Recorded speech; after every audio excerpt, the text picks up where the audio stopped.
Hi everyone, so I had an email from a regular viewer of this channel and it really struck me because he had struggles around his intention when he's in bed at night time and how sometimes he could feel really relaxed in bed and sometimes being in bed could cause him a lot of anxiety. So I thought I'd share this email with you because it's a really good one that I think a lot of you will resonate with. So here we go.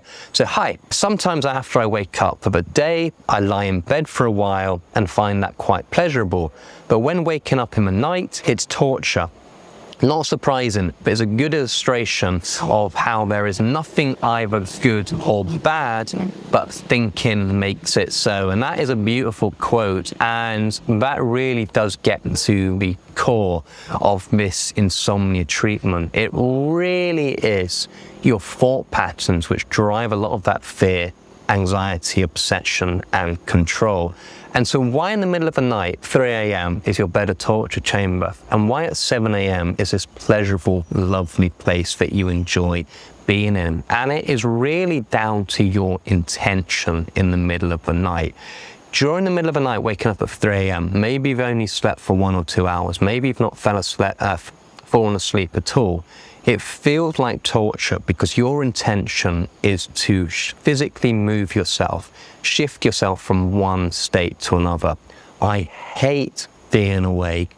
I really want to be asleep. And this intention, this desire to escape wakefulness is what is causing a lot of that frustration, anger, torment, and torture, as the emailer said. And it's this intention behind it which is causing a lot of the struggle rather than what is happening in and of itself. Because like I say on this channel all the time, good sleepers wake up in the night all the time.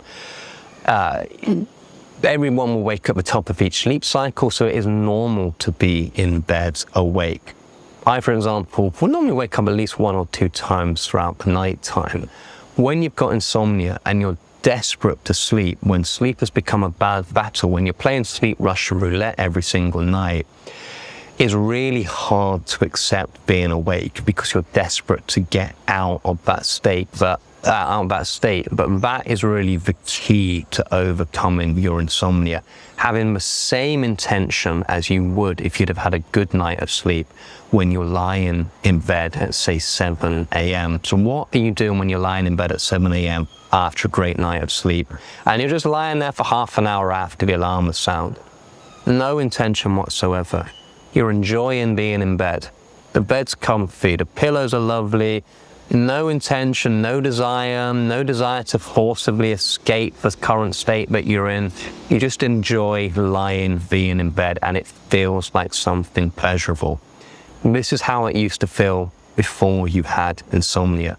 This is how it feels for good sleepers. And so if you can really kind of think about what your intention is at 3 a.m. in the morning, and if it is your desire to escape wakefulness that is causing all that effort, causing all that control, causing all that frustration, just reminding yourself there is nothing I can do to force myself to sleep. Sleep is that natural physiological process, and I really need to start treating the bed the same, regardless whether it's at the start of the night, middle of the night, or after a brilliant night's sleep in the morning. The bed is a wonderful, comfy place that I love being in. And it's this mindset, reminding yourself that the bed is not your enemy. It is an enjoyable, wonderful place. This is how you escape the torture chamber that the emailer described. And of course, really hard to get to that point. You want to start putting other behavioural changes in place first to get to that point, rebuild your pattern of sleep. But yeah, that mindset and that understanding is incredibly important to help you overcome this condition. So that's the first point that he said. Point number 2, I'm starting to think that exercise isn't as important as I thought in the past. I can still have a bad night after extensive exercise, and waking can be worse because of the thoughts that I really need my rest. And again, this is coming back to the idea but it's not the action itself, it's the thought patterns and the intention behind it which is problematic. Is exercise helpful for sleep? Absolutely 100% it is. Exercise has been proven to reduce sleep onset latency. What does that mean? It's basically a fancy textbook way of alienating people, which is why they use it in these silly articles. But basically what it means is reduce the amount of time it takes you to fall asleep, and it improves sleep quality as well. So exercise is really good for your sleep, but it's good for your sleep if you are a good sleeper already. It's not going to fix chronic insomnia where you're terrified of your bed in your bedroom and your sleep pattern is completely out of whack. And so yes, it's helpful to exercise during the daytime, but anything you do with the intention of trying to force and manufacture sleep, that will always backfire because you're doing something with the intention to try to force yourself to sleep. And look at what he said. It can make things worse because of the thoughts that I really need my rest. And this is so key when it comes to insomnia as well.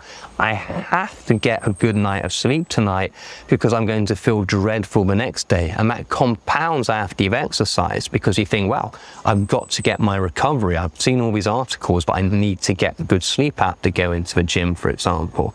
And that puts more effort, more force, more control on your sleep. And like with the first point we made, if we see insomnia as effort, trying to forcibly make something happen that is impossible to control, which of course sleep is, it's impossible to force yourself to sleep, just like it's impossible to turn your hair blue. It's incredibly hard for me when you've got about one hair here, doing all right on the sides and the back, but you know, that's not exactly gonna cut it. But yeah, it's you can't force yourself to sleep, and it's this mindset which keeps a lot of people stuck. And so yes, 100% exercise during the day, but do it because you enjoy it, do it because it's a social activity, do it because you're getting stuck back into your life, and because insomnia strips away the things that you love. But never do anything with the intention of trying to force and manufacture sleep, because this is when you stay stuck down the rabbit hole of insomnia. So a really good point when it comes to exercise.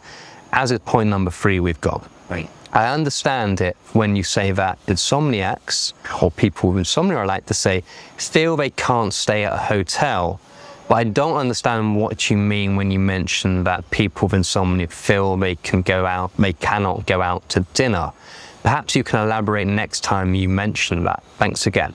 So yeah, when I say that people with insomnia are terrified of going to restaurants at night, it's because this is a common fear with people with insomnia, just like hotels is. So hotels, people are very scared of going to a hotel because they cannot control their bedroom environment. For restaurants, it's also similar to this, and it's a desire to want to protect their sleep, which means people with insomnia are very scared of eating late because they've read in an article, for example, that you shouldn't eat too late because you're going to be metabolizing food too late. And you know, yeah, that's true, but there's thousands of variables that affect your sleep.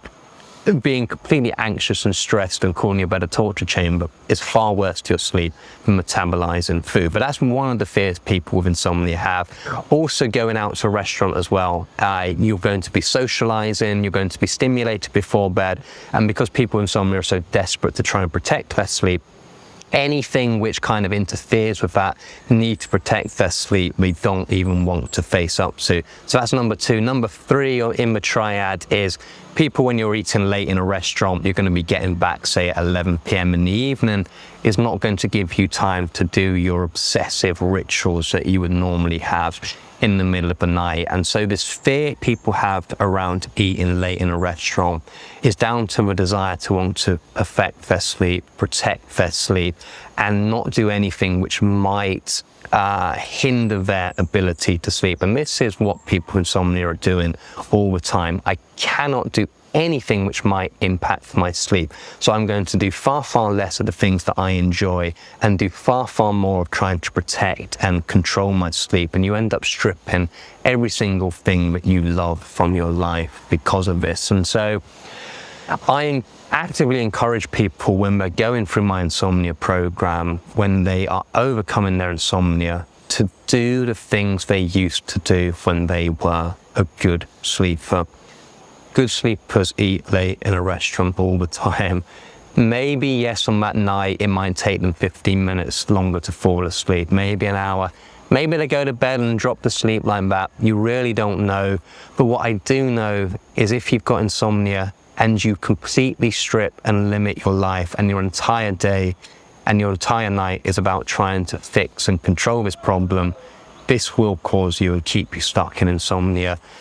Eating a meal out, good sleepers do that all the time. You used to do that all the time. And try to face up to your fears when it comes to your insomnia. The more you let it push you, the more you let it hold you where you are, the more power it will have over you. And a huge part of this, helping you overcome this, isn't about what you do at night time. It's about what you choose to do in the daytime. Shoulders back, fearless against your insomnia. This is how you get out of it. My favorite question, what have I done when I was a good sleeper?